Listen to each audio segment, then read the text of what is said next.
Welcome everyone joining us on Facebook or watching on our YouTube channel. We're just a couple minutes away from our start, just still welcoming people into our Zoom room.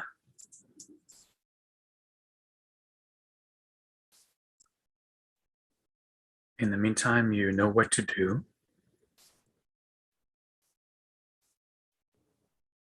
You can make sure that you are sitting comfortably.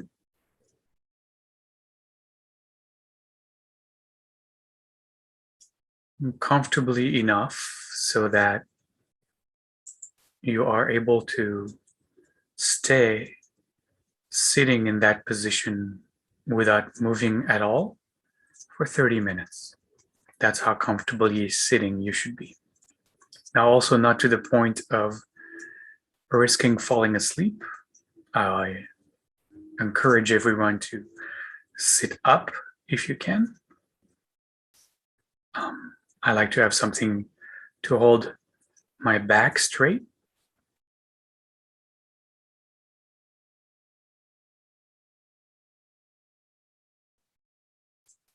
Doing that allows us for breathing more fully and easily.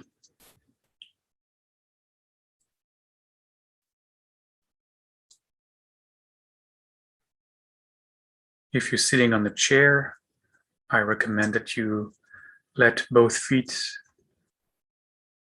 be firmly on the ground.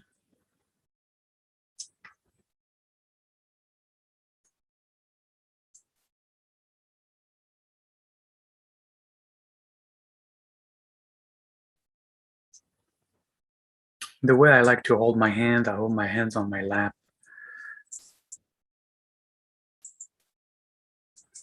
And I took my left palm and I put my right palm inside of my left palm.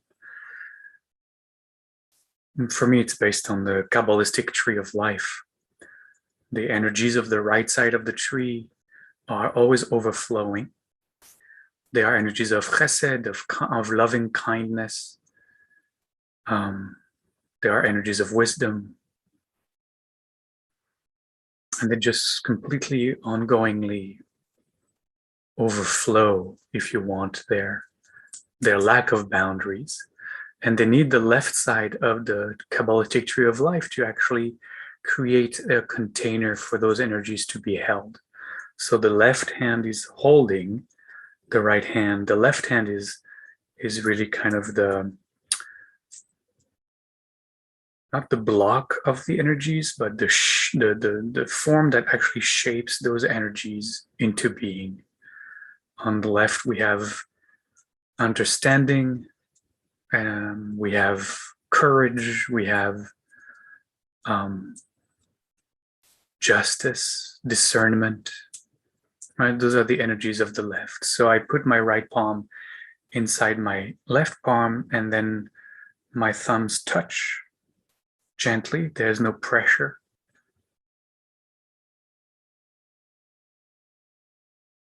Symbolizing the meeting of the two sides in the central pillar of the Kabbalistic tree of life.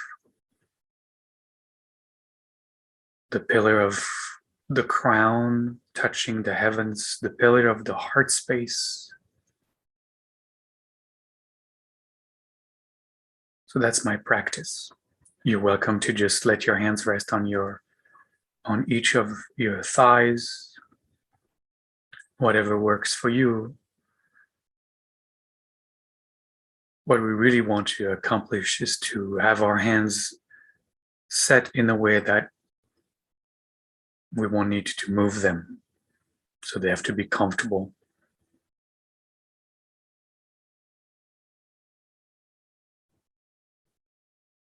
And gently let awareness now, with your eyes closed, let awareness rest on the breath. Just simply observing the breath as it comes in, as it goes out. There's no need to change anything. The body knew how to breathe before you began to observe. So just let the body continue breathing as it was. If your breath is deep and long, it is deep and long. And if it is shallow and short, it is shallow and short. If it is anywhere in between those two, that's also what it is. It doesn't matter whatsoever. It doesn't make any difference to us. We're just observing.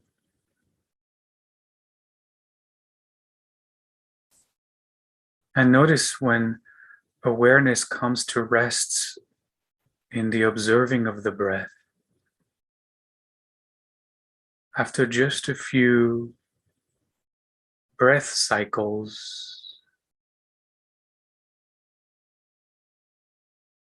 the body invites us into relaxing, into releasing any tension, any stress anywhere found, any contraction anywhere on the body.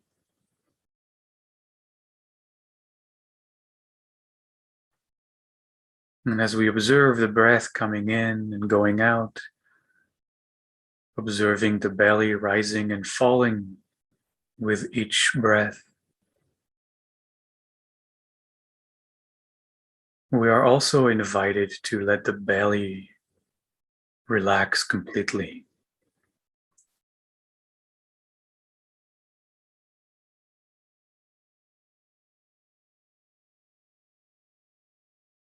Not to hold it in, but to let it rise and fall fully and freely according to the natural rhythm of the breath.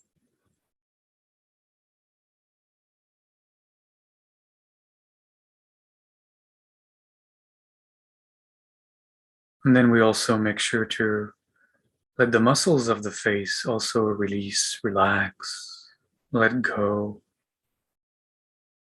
That's another place where we hold tension and stress on our face.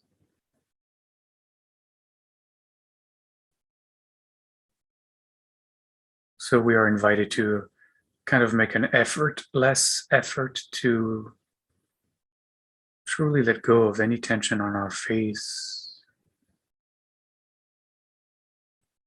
our jaw,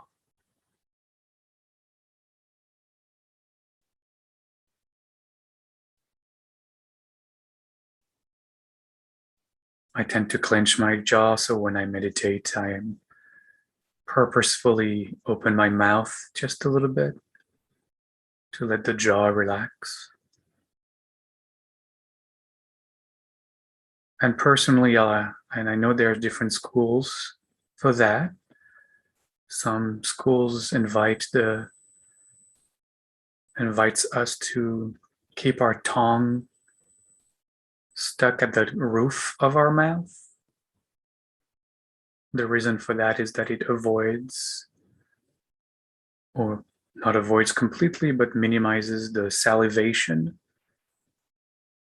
that happens in our mouth when the tongue just rests at the bottom. But for me, it's important to completely rest, so I let the tongue rest at the bottom, and when the body needs to swallow, I just let it do that. It's not a problem. It's okay.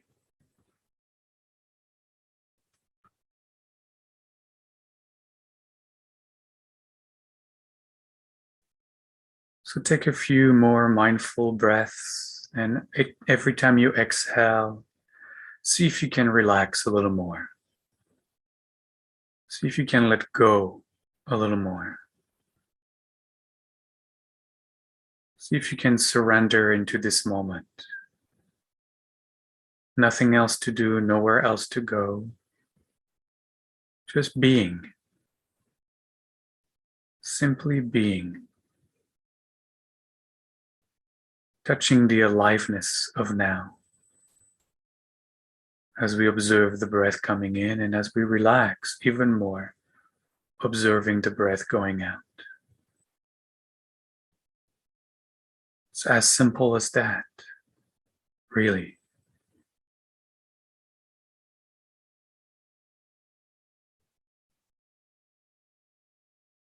And we'll enter into this meditation invoking shalom, energies of wholeness to accompany us through the meditation, energies of deep, abiding harmony within, and inner peace.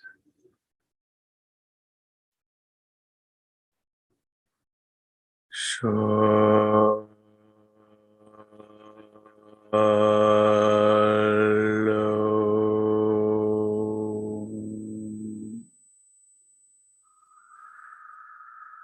Shalom.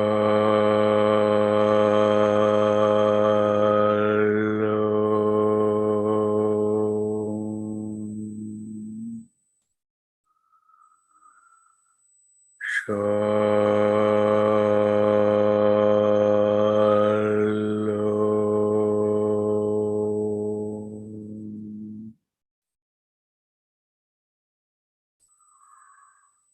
And after the chant, we let the body find again the natural rhythm of its own breath, never trying to control the breath,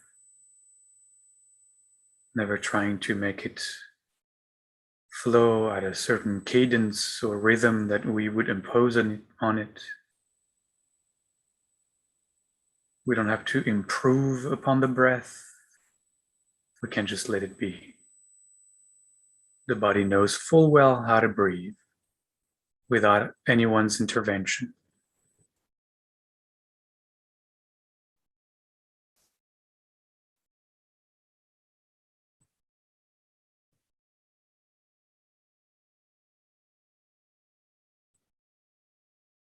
We continue this week our practice of invoking the central affirmation, the mantra of our tradition that is found in the book of Deuteronomy, in the Torah.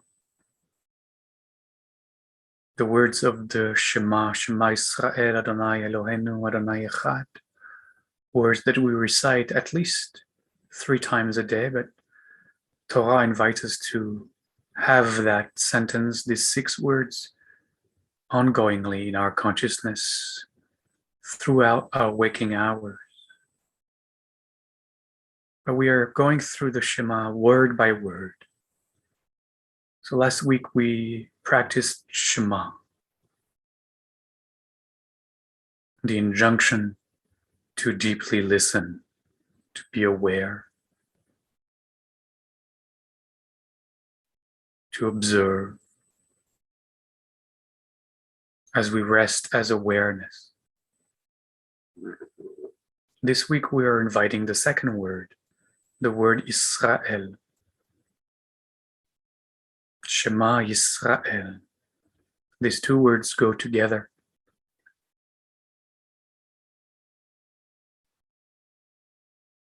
And as we're going to practice, we'll exhale with Shema. It's a little bit counterintuitive here, but because the listening is a releasing, is letting go. So it goes with the out breath,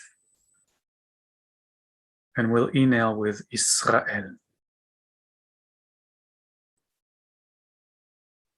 And you can start to do that if you do so choose.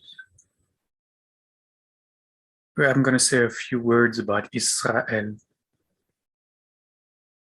to kind of infuse our meditation with a deeper practice.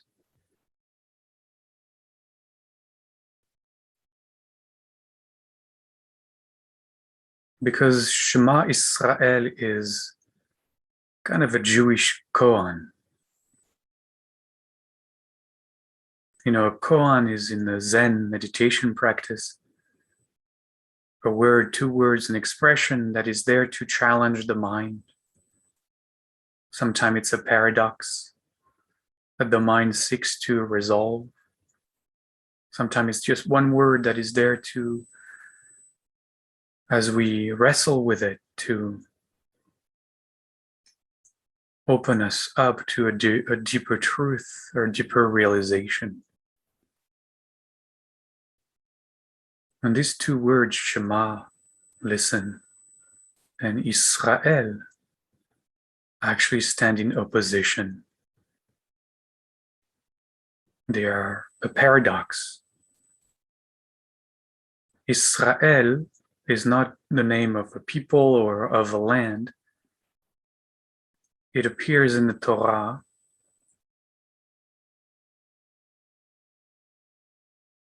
in the book of Genesis when Jacob, one of the patriarchs, Jacob is struggling or wrestling, fighting with an angel, perhaps, God, perhaps. In the story, it's all night long, the entire night. It's a very deep, meaningful story. This is not the space for that, but at the end of that wrestling, of that fighting, Jacob is given a new name, Israel, which is all of our names.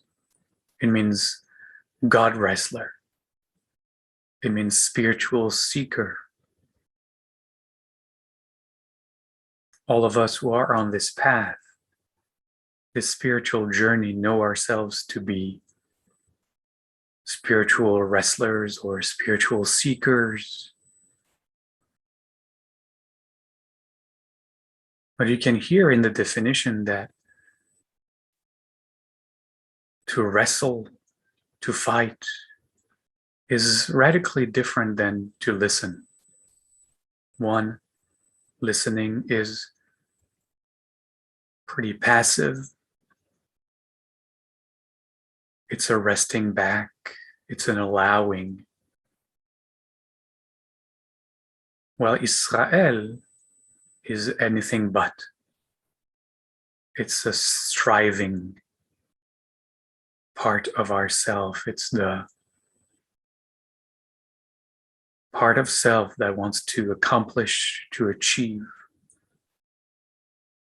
I want to be the best meditator it can be.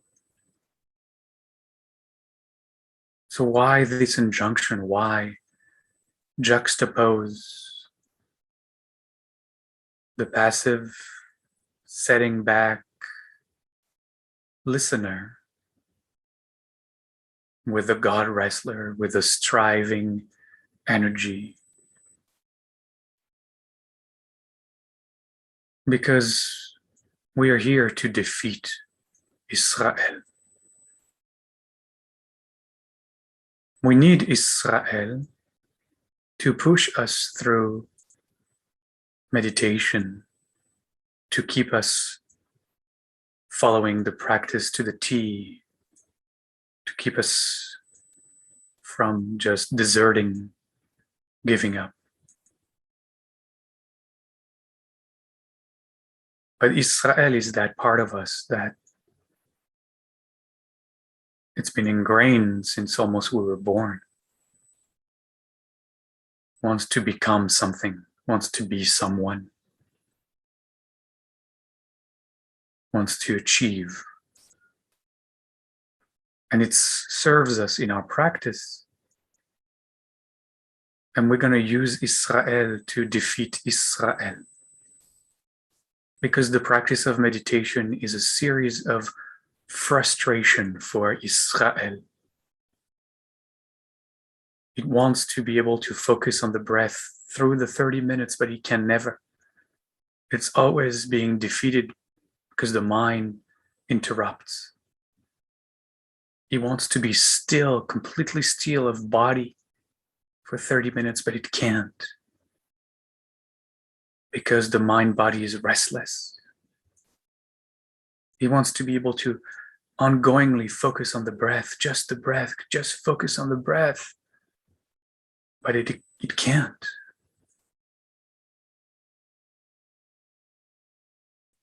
Because the mind intervenes, because the emotions arise, because because our experience is always ongoingly changing.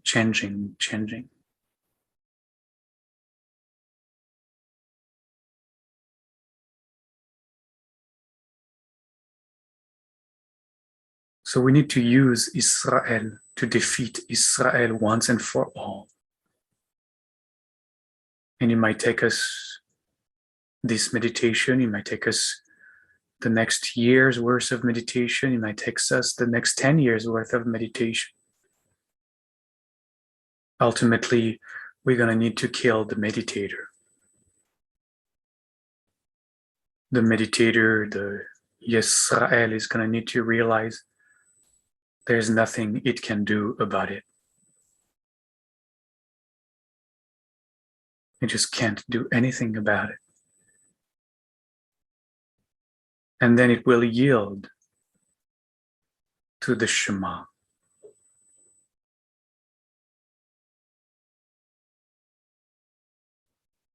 So as you observe the breath and with every out breath, hold the word Shema and deeply listen.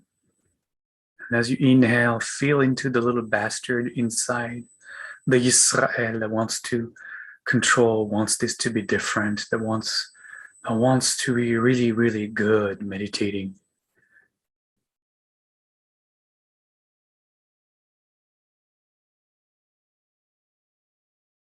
And just watch all the ways that it loses the battle.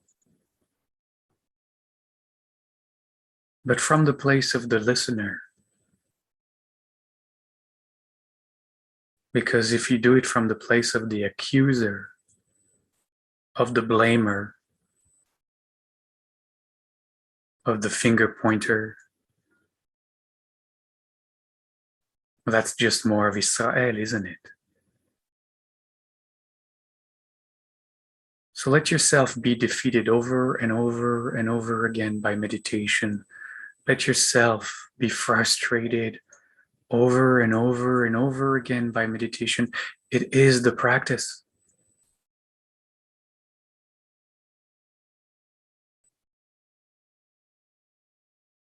But always remain aware and equanimous. Watch the dance of the Yisrael.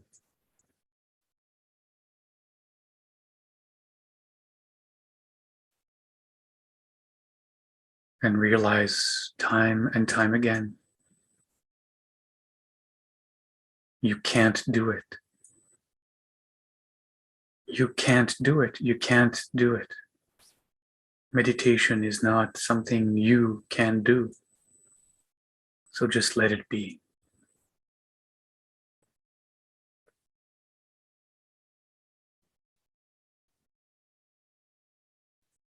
Shema Israel.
And we gently let go of our meditation, of our practice for now. Taking a couple of deeper mindful breaths to help us transition, and stretching the body if we feel the need to do so.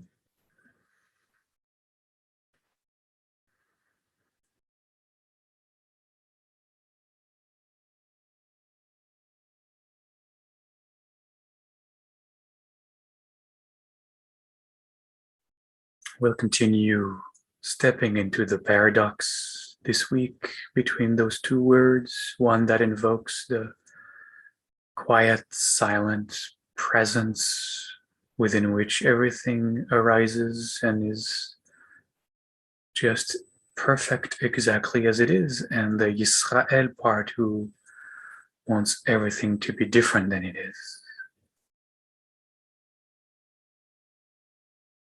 And I'm aiming to have resolution by Friday. We'll see what happens. But I think we can figure out how to work with both, as both are truth, both are part of our moment-to-moment experience. And we have to both invite them into the sphere of consciousness, to be witnessed, to be known.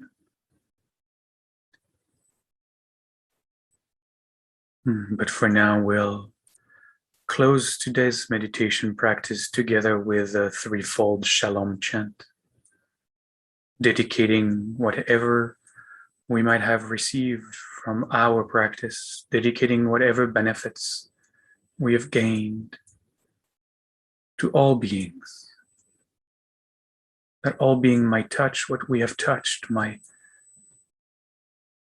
see growing in their life more harmony, more peace, more wholeness, more shalom.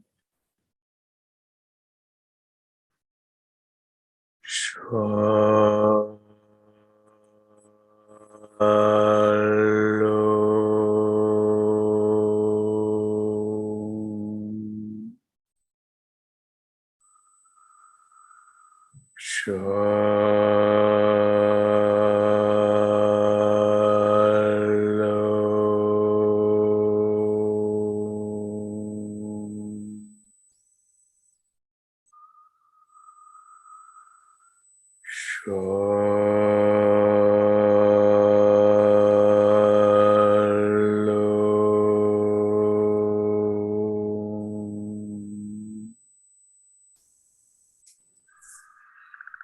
Modeni, thank you. Modani, thank you. Till tomorrow. Thank you. That was great. Modani. Bye-bye, everybody. Bye. Modani. Thank you. Thank you. Thank you, Moravi. You're welcome. Thank you. Thank you. Thank you, Modani. Thank you, everybody. Modani. We'll see you, everyone. You're welcome. We'll see everyone tomorrow. Bye.